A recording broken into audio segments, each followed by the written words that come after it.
이제까지 배웠던 기본 HTML 정의, 그러니까 정의가 아니라 리뷰, 복습하고 제가 메타 태그하고 이미지 맵을 아마 빼놨을 거예요. 그래서 설명을 하면서 메타 태그하고 이미지 맵까지 포함해서 이제까지 배웠던 HTML을 그냥 이제 정리를 할 거거든요. 자, 우리가 홈페이지를 짠다. 그러면 어떤 홈페이지건 HTML로 시작해서 /HTML로 끝나요. 간혹 가다 보면 이게 없는데도 돌아가는 경우도 있는데 웹브라우저에서 서비스를 해줄지 속으로 이렇게 내부적으로 어떤 태그가 짝이 안 맞아도 유저가 이걸 잘못해서 뺐을 거다 예상을 하고 처리해 주는 거지, 제대로 했다고 하면 HTML/HTML 속에 헤더 부분과 헤더 부분 /헤더, 그리고 여기는 바디 바디로 구성이 되어 있는데 바디가 없는 경우가 예외적으로 어느 때 있었어요?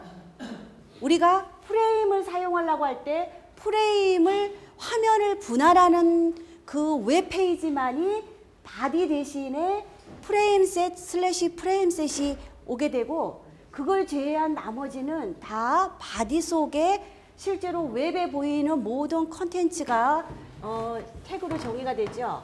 그래서 이렇게 보면 여기 모든 윈도우는 위에 타이틀 바가 있고 여기에 이제 어떻게 보면 어떤 워드 같은 경우에는 워킹 에어라기도 하고 웹페이지를 보여주는 윈도우 부분이 있어요.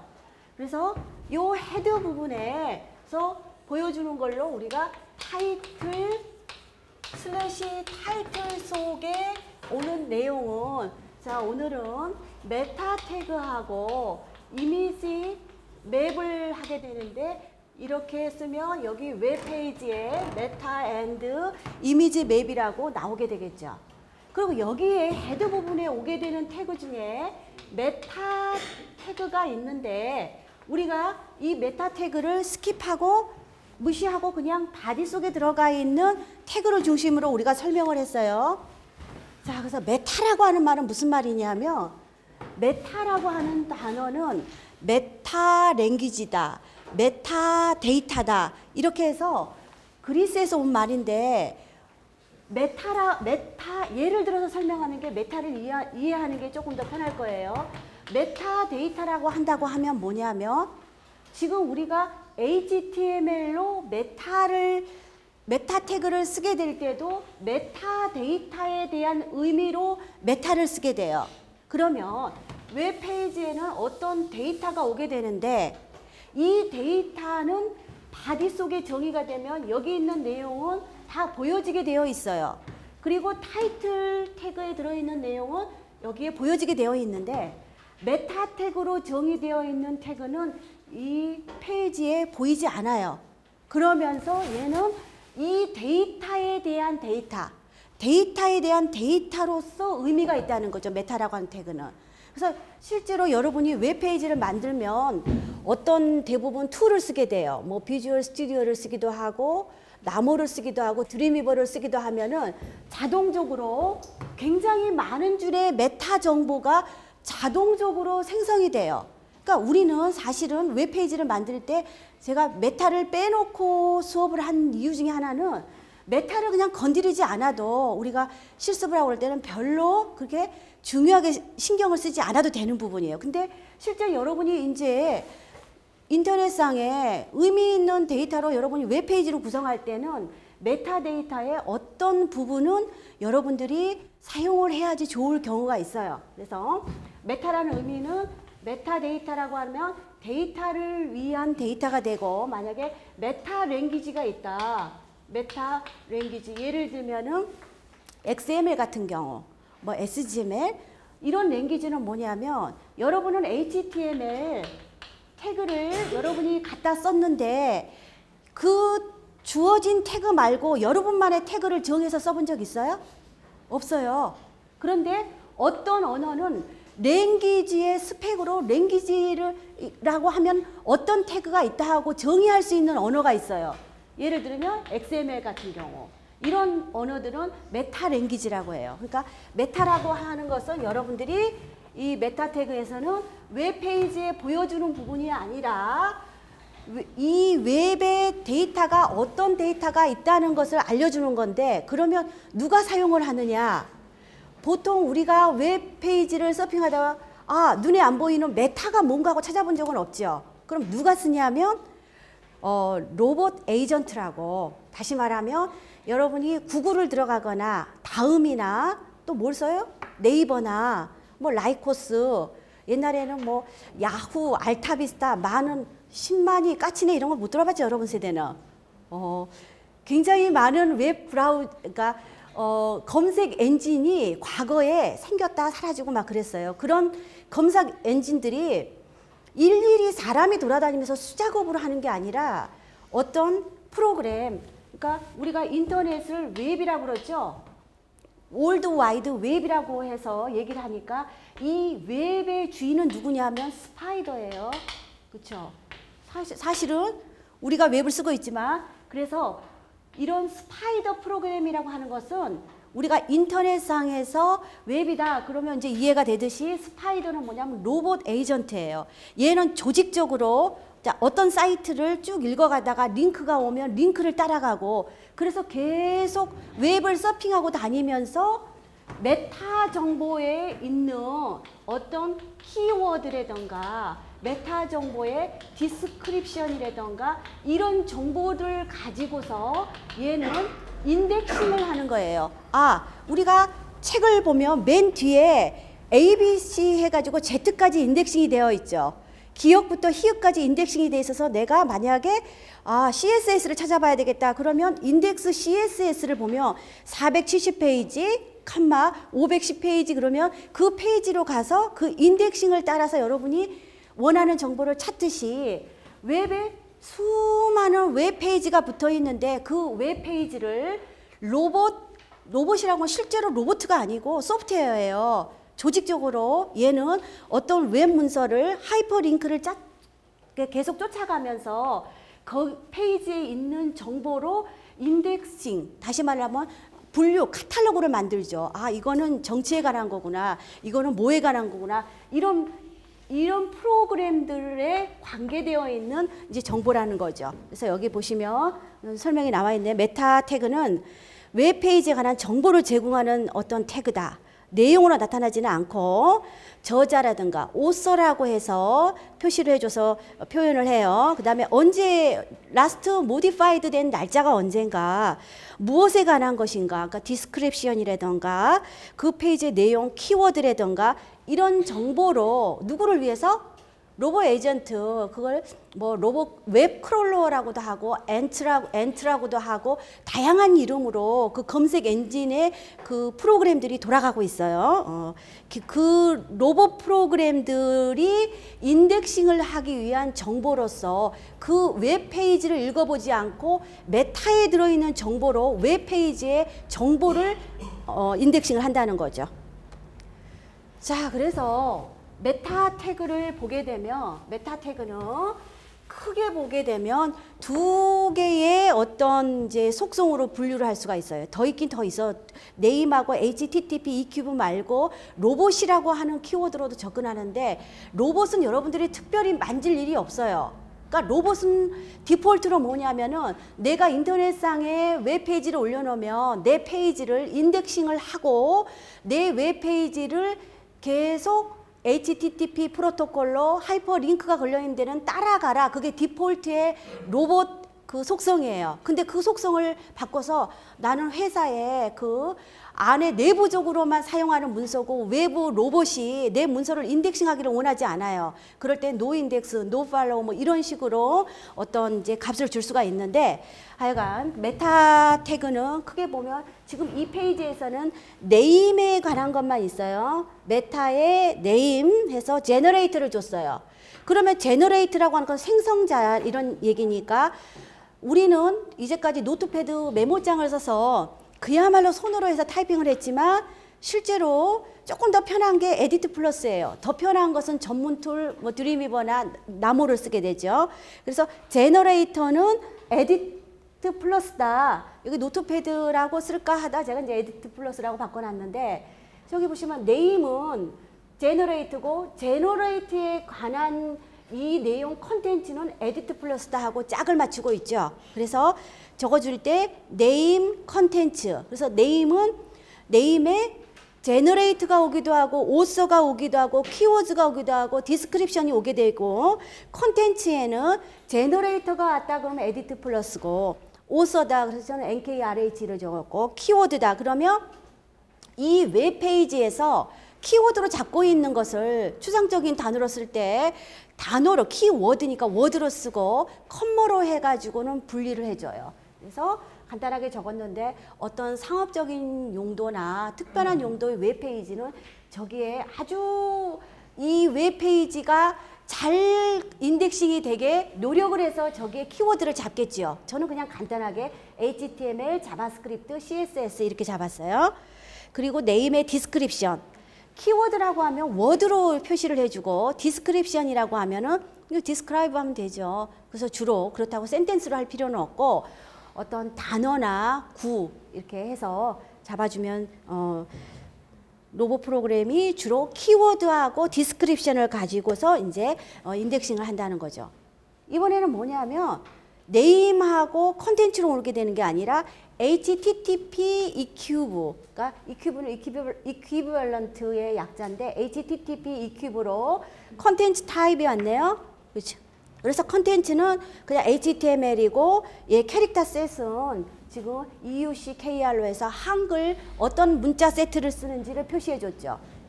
저렇게 제대로 표시가 안 되면 한글이 잘 안 보이게 될 수도 있어요. 그리고 메타, HTTP e큐브하고 리프레시를 줬어요.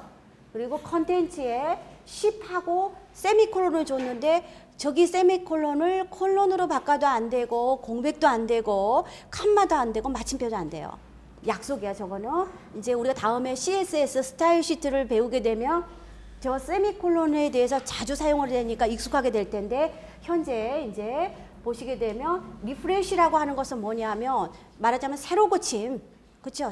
새롭게 윈도우를 바꿔준다는 거죠. 언제? 10초 후에. 컨텐츠에 저 숫자가 나와 있는데 저거는 세컨드, 초 단위로 움직이게 돼요. 그 다음에 세미콜론이 있는데 그 다음에 URL이 오게 돼서 이 웹페이지에 접근을 했는데 어떤 경우에 여러분 이런 경우 있죠.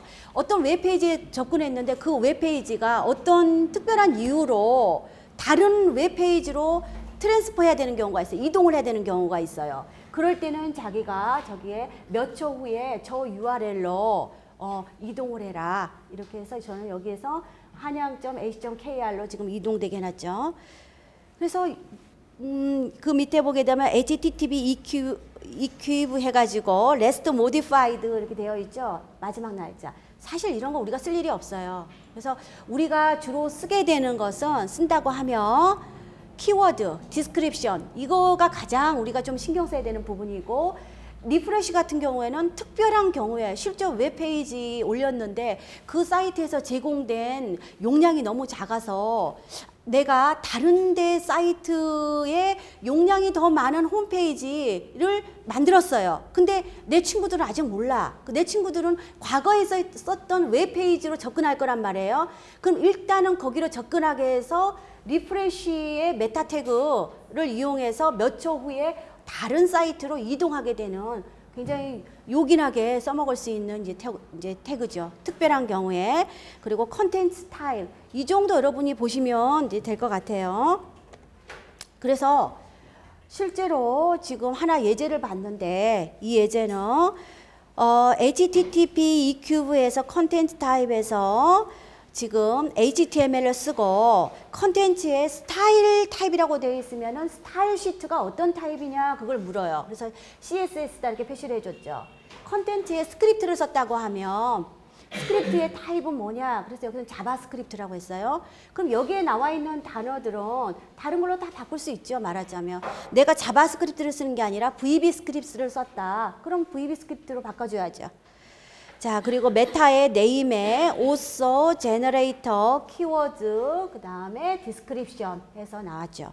그리고 리프레시, 그 다음에 맨 마지막에 있는 메타 네임 로봇 이렇게 되어 있어요. 이게 뭐냐면 로봇 에이전트, 웹 크롤러나 스파이더 프로그램이 이걸 보고서 어떤 경우에는 인덱싱 하지 말라고 되어 있으면 인덱싱을 안 하죠. 그래서 no index, no follow로 되어 있으면 이 웹페이지는 검색 엔진이 인덱스도 하지 않고 거기에 링크가 있어도 따라가지 않아요. 근데 우리는 있다는 것만 알고 특별한 경우, 그러니까 우리가 별로 쓸 일은 사실은 없을 것 같아요. 그래서 방금 전에 있는 웹페이지는 지금 10초 후에 이동을 하죠. 그래서 이 웹페이지에 맨 처음에 접근해 있는데 10초가 지나면 한양대 홈페이지로 지금 이동되게 되어 있는 형태죠. 네. 초 단위로 해요. 그건 약속이야. 예. 자, 그래서 지금 이제 우리가 헤드에서 타이틀만 배웠는데 메타 태그가 어떤 게 있다고 하는 것을 이제 배웠어요.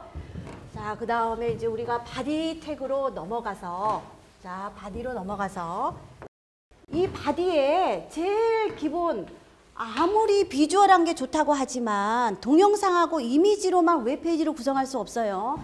기본 콘텐츠가 굉장히 중요하지. 내용이 있고 그 다음에 비주얼한 게 들어온다고요. 그래서 바디 부분에 어떤 텍스트 부분이 오게 되는데 우리는 여기 어떤 기본적인 어떤 내용을 적지 않아도 글자가 까만색으로 3포인트로 하이퍼링크는 기본적으로 블루로 되어 있다. 내가 클릭을 하고 있는 순간에는 빨갛고 방문하고 오면은 퍼플로 바뀌어 있는 이런 웹페이지를 구성했어요. 그러니까 이렇게 윈도우로 돌아가는 모든 프로그램은 디폴트 값을 가지고 있어. 내가 주지 않으면은 디폴트로 적용되는 값이 지금 방금 말한 까만색의 3포인트의 링크의 색깔이에요. 근데 그걸 굳이 글자의 색을 바꾸고 싶다 그러면 그린 이런 식으로 바꿀 수 있는 거죠. 텍스트라고 하는 거.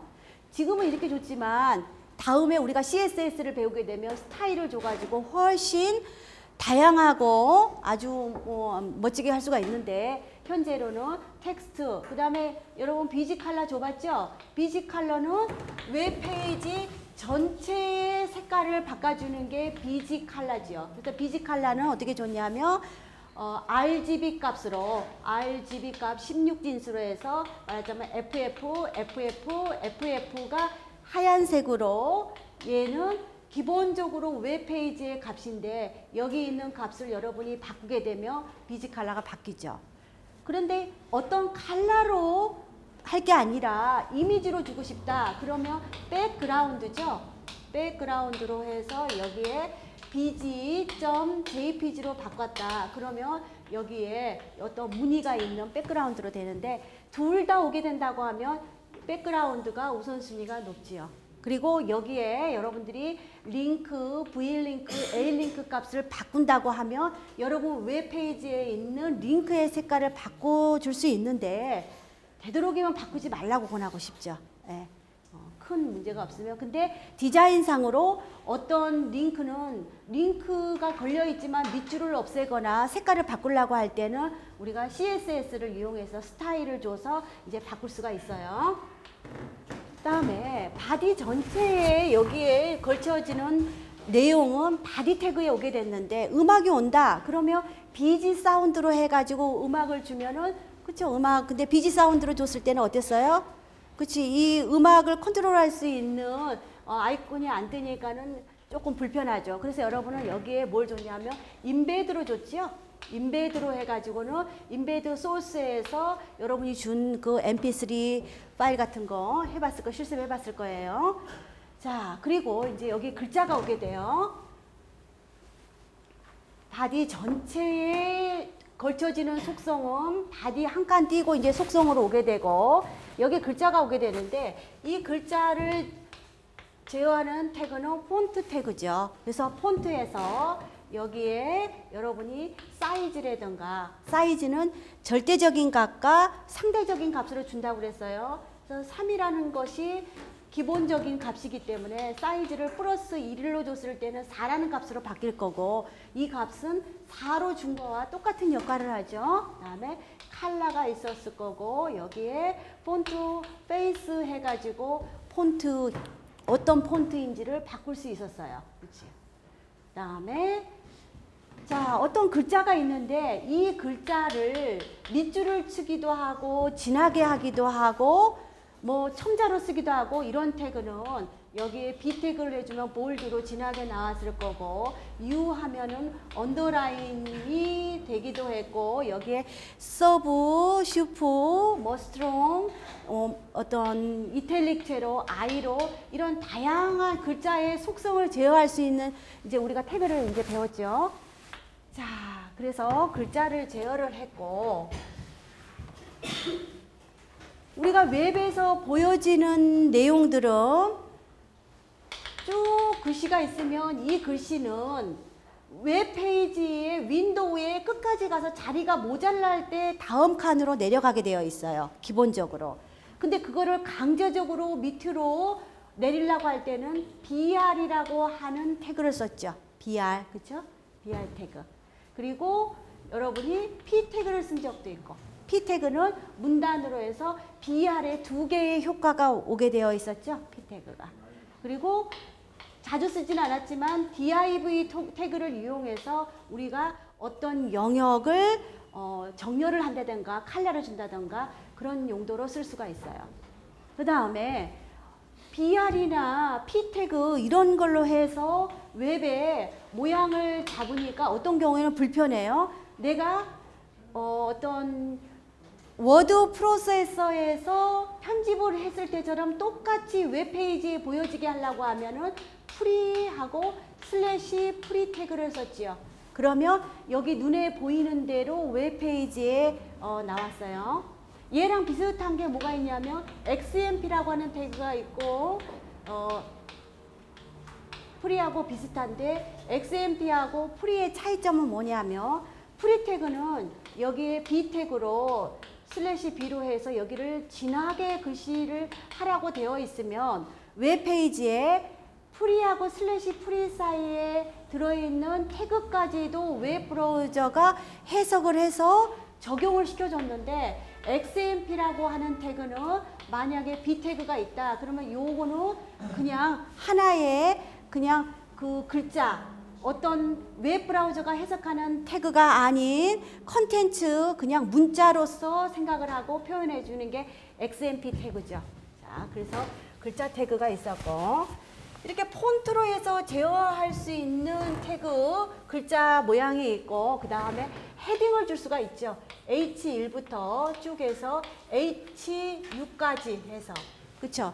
이거는 뭐냐면 제목용 헤딩을 주는 우리가 신문의 그 뉴스페이퍼를 보면 타이틀로 큰 글씨가 오고 그 다음에 약간 소제목으로 글씨가 이렇게 사이즈가 다르듯이 다양하게 H1부터 H의 6까지로 여러분이 글자를 제어할 수가 있어요. 자, 그 다음에 뭐가 있었냐면 HR 태그로 선을 긋는데 이거는 수평선을 그어요. 어떤 경우에는 수평이 아니라 수직선으로 해서 긋고 싶다고 하면 이거는 위드스 값을 조금 주고 사이즈 값을 크게 줘서 수직선처럼 우리가 나타낼 수 있죠. 그래서 HR은 이 위드스 값을 어떤 픽셀 값을 줄 수도 있고 퍼센트 값을 줄 수도 있고 컬러를 줘서 이 선의 색깔을 바꿔줄 수도 있고 노 쉐이드라고 하는 속성을 주면은 얘는 이렇게 움푹 패인 어떤 쉐이드를 없애서 그냥 단순하게 색깔만 나와 있는 막대 모양으로 해서 제어를 할 수 있었죠. 이런 게 있었죠. 자, 그 다음에 어떤 태그가 있었냐면은 목록이 있었죠. 목록. 이제까지 한 것 중에. 그래서 목록은 순서가 없는 unordered list로 해서 UL이 있었고 순서가 있는 게 있었어요. 그리고 많이 쓰는 게 뭐가 있었어요? D definition list에서 DL 해서 definition, title, definition, descript, slash DL 그래서 대충 우리가 요 3가지 정도를 살펴봤어요. 사실은 이것만 있냐면 이것만 있는 게 아니라 메뉴 슬래시 메뉴도 있었고 dir 슬래시 dir도 있고 다양한 목록 태그가 있어요, 사실은. 근데 다양한 목록 태그가 있는데 요 세 가지만 사용해도 다 표현이 되고, 이 목록 태그들은 각각의 항목들은 li라고 하는 태그를 이용해 가지고, 얘는 li가 없죠. 만약에 메뉴라던가 dir이라고 하는 태그를 사용한다고 하면 각각 li를 써 가지고는 사용하게 되면 똑같은 효과지만, 굳이 메뉴나 dir이라고 하는 태그를 사용할 필요는 없을 것 같아요. 왜냐하면 이거 두 개가 다 커버되고, 이거는 사용하는 게 좀 편한 게 어떤 타이틀하고 디스크립션에 들여쓰기라든가 이런 것들이 다 이미 포맷으로 정해져 있기 때문에 조금 편리하죠, 사용하면. 그리고 이 UL이라고 하는 것은 어떤 디폴트로는 이렇게 디스크예요. 이거는 스퀘어고 이거는 서클인데, 디폴트로 디스크로 되어 있는 것을 바꾸려고 하면 타입이라고 하는 속성으로 해서 바꿔주죠. OL이라고 하는 것은 얘가 아라비아 숫자 1, 2, 3, 4가 디폴트 값인데, 이것을 A 대문자, 소문자로 바꾸거나 그 다음에 로마 숫자 1 또는 이런 대소문자로 바꾸려고 한다고 하면 타입이라는 속성으로 해서 OL은 줄 수가 있고, 어떤 경우에는 1이 아닌 스타트 값을 7부터 시작해야 되겠다. 그러면 스타트에다가 값을 주면 그 값으로 이런 타입으로 해가지고 순서를 줄 수가 있었죠. 그렇죠? 네. 자, 그래서 우리가 목록 태그를 이용해서 어떤 데이터를 웹페이지에 표시할 때 조금 가지런하게 표시할 수가 있죠. 그 다음에 테이블 태그. 자, 테이블 태그는 테이블에 보도값을 안 주죠. 그러면 테이블은 선이 안 그려져요. 테이블인지 모를 정도로 표시가, 테이블이 이제 표시가 보이지 않고, 선이 보이지 않고 내용이 가지런하게, 정렬의 효과도 굉장히 크죠. 자, 테이블은 테이블 슬래시 테이블 속에 오게 되고, 테이블을 보게 되면 얘는 행과 열로 나눠져 있는데, 어떤 경우에는 행열에서 요 셀들을 합하기도 하고 뭐 나누기도 하고 이런 효과를 줘요. 그럴 때 옆으로 나눌 때는 칼스판이라고 하고 밑으로 나눌 때는 로스판이라고 하죠.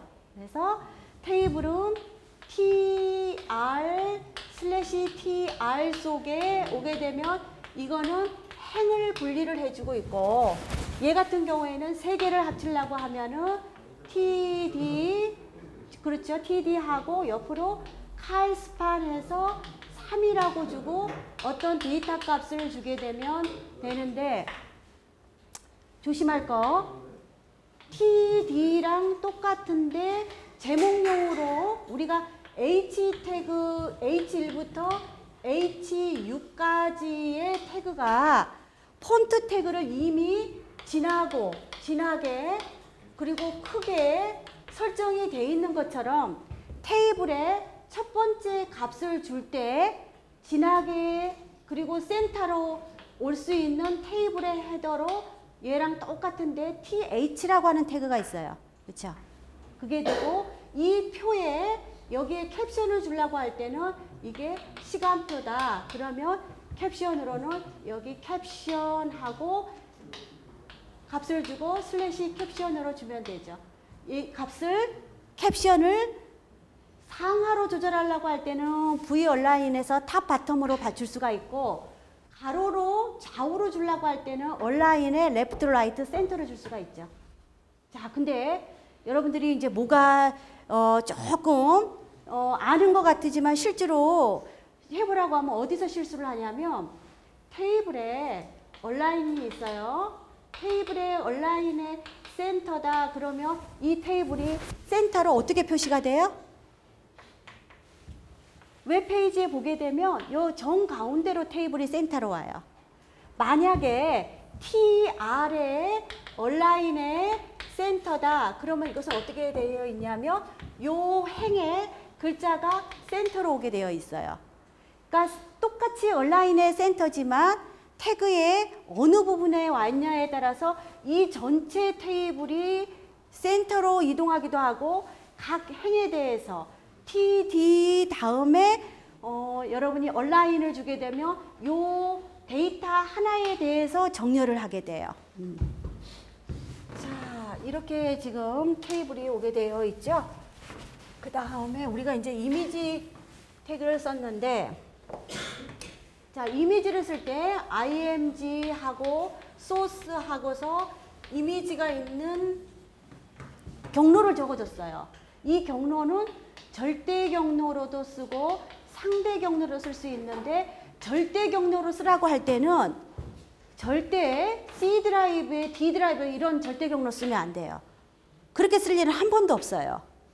만약에 책에 그런 게 나와 있다, 그것은 책에 있는 그림을 사용해서 보여주기 위해서 그야말로 이런 경로로 해서 쓸 수 있다, 그 이상의 의미는 없고, 여러분이 웹페이지를 작성을 했을 때 절대 경로다 그러면은 얘가 그림이 어디 한양대 밑에 어떤 폴더 밑에 있는 무슨 JPG다 이렇게 http://www.han양.ac.kr 밑에 또 어느 폴더 밑에 있던 어떤 그림을 보여줘야 된다, 이런 절대 경로로는 쓸 수가 있지만 C 드라이브다 D 드라이브다 이렇게 놓으면은 녹화해서 움직이는 게 아니라 결국은 이게 월드 와이드 웹이에요. 그렇기 때문에 어느 C 드라이브고 D 드라이브고 그건 의미가 없어요. 알 수 없다고요.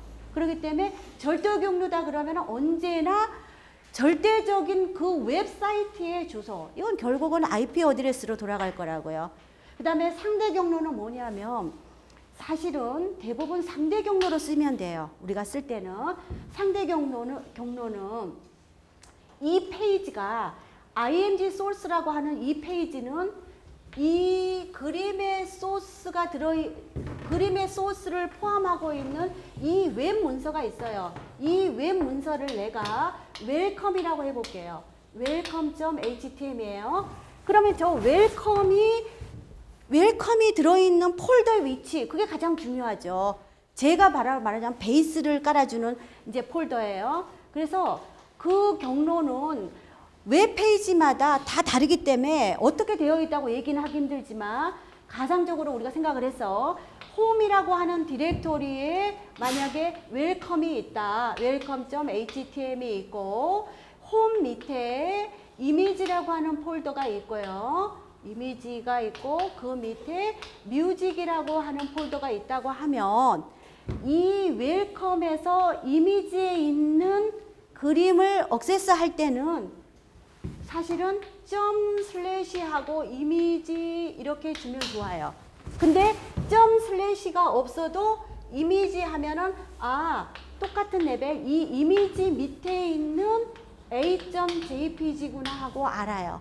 근데 정확하게는 점 밑에 그러면은 얘가 들어있는 홈, 내 밑에 있는 이 의미죠. 그래서 요 점 슬래시는 바로 아래 하이 폴더를 말하고 점점 슬래시는 한 단계 올라서 페어런트, 그렇죠? 부모 폴더를 얘기를 하죠. 그래서 이 경로를 표시해 주는 게 소스 적어주는 게 가장 중요해요. 일단 그림이 보여줘야 되니까. 그리고 아무 위드스하고 하이트에 대한 정보가 없으면 원래 그림의 사이즈로 그림이 보여지게 돼요. 근데 웹페이지는 한정되어 있는데 그 그림을 내 화면에 얘는 한 400에 맞춰가지고 보여주고 싶다. 그러면 위드스를 400으로 주면 400픽셀이죠. 이 400픽셀이라고 하는 것은 화면이 1024냐 뭐 다 해상도가 다르기 때문에 그 전체적인 그 퍼센트 값은 다를 수 있어요. 이렇게만 적어주면 하이트 값을 적지 않는다 하면 이 그림의 비율을 맞춰서 400이었을 때 원본이 1000이었다. 1000이고 500이었어요. 그러면 400으로 하면은 거기에 맞춰서 하이트 값이 결정이 돼요. 근데 굳이 내가 위드스 하이트를 딱 맞춰줘야 되겠다. 그러면 위드스와 하이트 값을 다 적어주시면 돼요. 자, 그 다음에 또 하나는 여기에 ALT라고 하는 데다가 값을 적어주면 얘는 마우스를 딱 올려놨을 때 풍선 도움말처럼 나오게 되는 어떤 설명이에요. ALT는.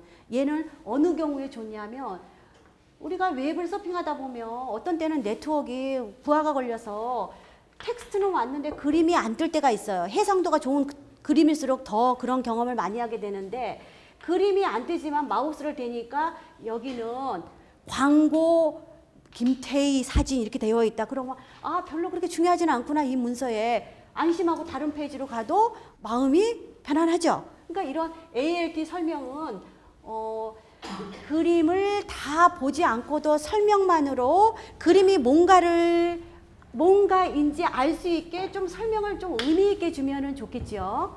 자, 그래서 우리가 뭘 했었냐면 IMG 소스 해가지고 이미지를 가져왔는데 이제 지금 이미지 맵을 제가 설명을 안 드렸어요. 맵이라고 하는 건 지도죠. 이미지 맵이라는 건 이미지의 지도예요. 지금 여기 나와 있는 것은 제주도 지금 사진인데 이 제주 올레점 ORG에 들어갔는데 이 사이트에서는 실제로 이미지 맵 해가지고 태그가 안 붙어 있어요. 이 이미지 맵을 손으로 해서 그 좌표를 해서 홈페이지를 만드는 사람은 없어 사실은. 그럼 어떻게 하냐면 어느 그런 어떤 툴에서는 그림이 있고 대충 렉탱글이다, 서클이다, 어떤 폴리곤 다각형이다 값을 줘서 좌표를 찍으면 알아가지고 좌표 값을 다 인식을 해요. 근데 우리는 지금 그런 툴이 없어. 노트패드 하나만 가지고 하기 때문에 제가 그냥 어떻게 이미지 맵이 돌아간다고 하는 것만 설명을 드릴 거예요.